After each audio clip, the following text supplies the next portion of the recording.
एक बार एक बहुत बड़ा नेता एक साधु के छोटे से आश्रम में गया। वह साधु के बारे में बहुत सुना था, तो उसके मन में आया कि मैं एक बार जाकर के देखता हूँ कि लोग उसकी इतनी तारीफ क्यों करते हैं।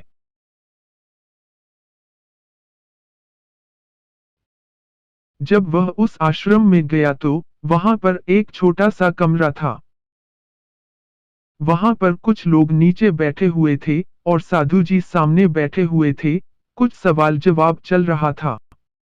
वह नेता उस आश्रम में आया और उस नेता के साथ में 4 बॉडीगार्ड भी थे और उसकी यह आदत थी कि जहां पर भी वह जाता था लोग अपनी जगह से खड़े हो जाते थे और उसकी तरफ देखते थे, हाथ जोड़ते थे और सर झुकाते थे। लेकिन यहाँ पर ऐसा कुछ भी नहीं हुआ। साधु व्यस्त होने के कारण उसकी तरफ देखा तक नहीं।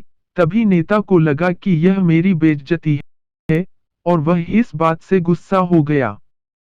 नेता ने थोड़ा गुस्से से साधु की बात को बीच में काटते हुए कहा कि मैं आपसे कुछ कहना चाहता हूँ।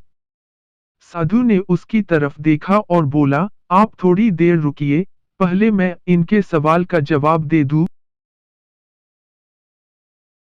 उसके बाद मैं आपसे बात करता हूँ। तब तक आप अगर चाहे तो आप बैठ सकते हैं। बस साधु का इतना कहने की ही देरी थी। नेता का चेहरा गुस्से से लाल हो गया और फिर उसने अपना सारा गुस्सा उस साधु पर निकाल दिया। अभी तक वह नेता बहुत तमीज से आप कह करके बात कर रहा था, लेकिन अब वह तू तड़ाक पर उतर आया। नेता ने उस साधु को कहा, तुझे पता भी है मैं कौन हूँ और तू किससे बात कर रहा है?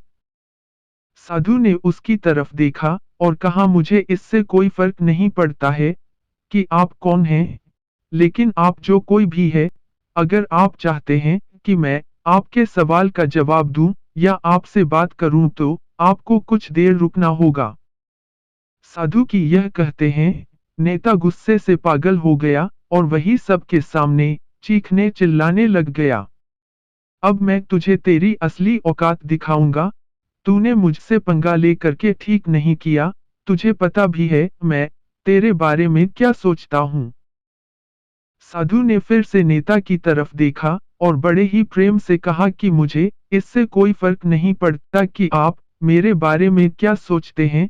आप जो चाहे वह मेरे बारे में सोच सकते हैं। फिर नेता ने उससे कहा कि तू चाहे सुनना चाहता है या नहीं, लेकिन मैं तुझे यही सब के सामने बताऊंगा कि मैं तेरे बारे में क्या सोचता हूँ। तू कोई साधु नहीं है, तू एक बहुत ही घटिया इंसान है, तू एक ढोंगी है, पाखंडी है। यहाँ पर जितने भी लोग बैठे हैं, उन सबको बेवकूफ बना रहा है। तेरा बस एक ही मकसद है, इन लोगों की जेब में जितना भी पैसा है, वह सब तेरे पास में आ जाए। तू अपने फायदे के लिए इन लोगों का इस्तेमाल कर रहा है और अब मैं तुझे नहीं छोड़ने वाला हूँ। पूरी दुनिया के सामने तेरा पर्दाफाश करके रहूंगा। लेकिन उसके इतना बोलने के बाद भी हल्की सी मुस्कान उस साधु के चेहरे पर बनी ही रही। यह देखकर वह और भी तिलमिला गया और उसने कहा, अब बहुत हो गया। अब मैं यहाँ 1 मिनट भी नहीं रुकने वाला, लेकिन अभी भी तेरे पास मौका है। अगर मुझसे माफी मांगनी है या मुझसे कुछ कहना है तो कह सकते हो।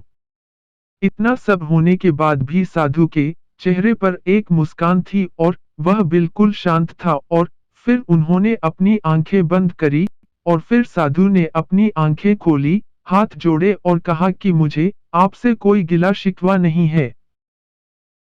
आपके लिए मेरे मन में कोई भी गलत ख्याल नहीं है। जो भी मेरे बारे में आपने कहा वह आपकी अपनी सोच थी, तो मुझे आप में कोई भी बुराई नजर नहीं आती है। मुझे आप बहुत ही भले इंसान लग रहे हैं। और साधु के इतना कहते ही नेताजी का दिमाग 7वें आसमान पर पहुंच गया।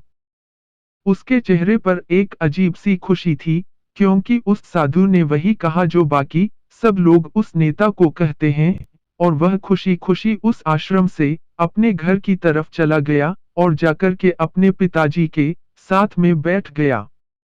उसके पिताजी ध्यान में थे, उन्होंने पूरी जिंदगी सिर्फ लोगों की सेवा करी और बदले में कुछ भी उम्मीद नहीं किया। तो थोड़ी देर बाद जब उन्होंने अपनी आंखें खोली, देखा अपने बेटे को अपने साथ बैठे हुए, तो उनके बेटे के चेहरे पर आज एक अजीब सी खुशी थी जो आज से पहले उन्होंने कभी नहीं देखी थी। फिर उसने एक एक करके सब कुछ बताया कि आज क्या हुआ, किस तरह से वह आश्रम गया और वहां पर क्या हुआ, उसने क्या कहा और साधु जी ने क्या कहा। जब उसके पिताजी ने पूरी बात सुनी, तो थोड़ा सा मुस्कुराए और अपने बेटे को देख करके बोले कि उन्होंने तुम्हारी तारीफ नहीं करी, क्योंकि उन्होंने वह नहीं कहा कि जो तुम हो। उन्होंने वह कहा कि जो वह खुद है, और तुमने जो भी कुछ उनको कहा, वो नहीं कहा कि जो वो है, बल्कि तुमने वह कहा जो तुम खुद हो।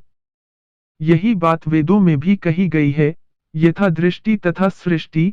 यह दुनिया तुम्हें वैसी नहीं दिखती जैसी यह दुनिया है, यह दुनिया वैसी दिखती है तुम्हें जैसे तुम खुद हो। जिसकी नजर जैसी है, उसके लिए यह दुनिया वैसी ही है। तो अगर तुम अपनी दुनिया को बदलना चाहते हो, तो उसका सिर्फ एक तरीका है, अपनी नजर को बदलो।